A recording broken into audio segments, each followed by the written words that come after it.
أعوذ بالله من الشيطان الرجيم. بسم الله الرحمن الرحيم.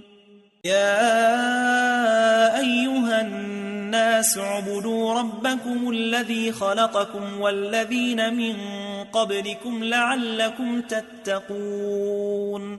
الذي جعل لكم الأرض فراشا والسماء بناء وأنزل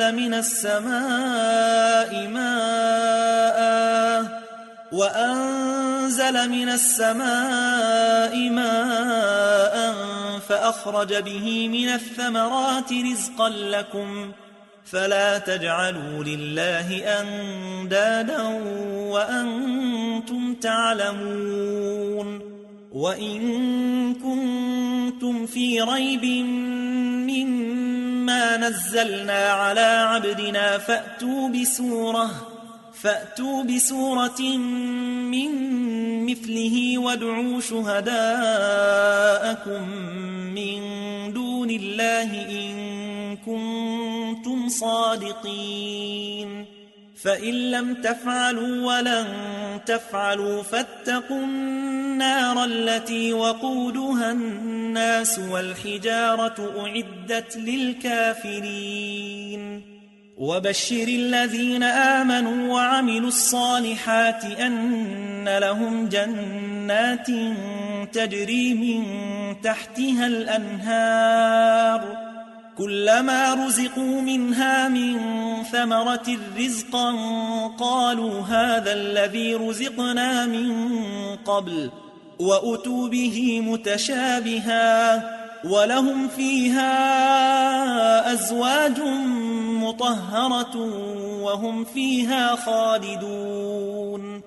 إن الله لا يستحيي أن يضرب مثلا ما بعوضة فما فوقها فأما الذين آمنوا فيعلمون أنه الحق من ربهم وأما الذين كفروا فيقولون ماذا أراد الله بهذا مثلا يضل به كثيرا ويهدي به كثيرا وما يضل به إلا الفاسقين.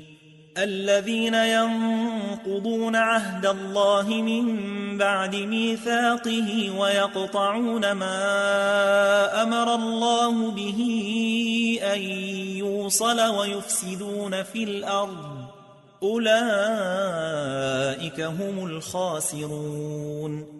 كيف تكفرون بالله وكنتم أمواتا فأحياكم ثم يميتكم ثم يحييكم ثم إليه ترجعون.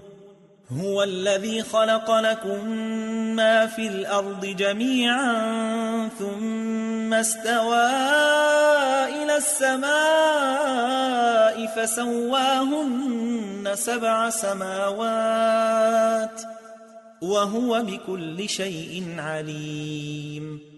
وإذ قال ربك للملائكة إني جاعل في الأرض خليفة قالوا أتجعل فيها من يفسد فيها ويسفك الدماء ونحن نسبح بحمدك ونقدس لك قال إني أعلم ما لا تعلمون.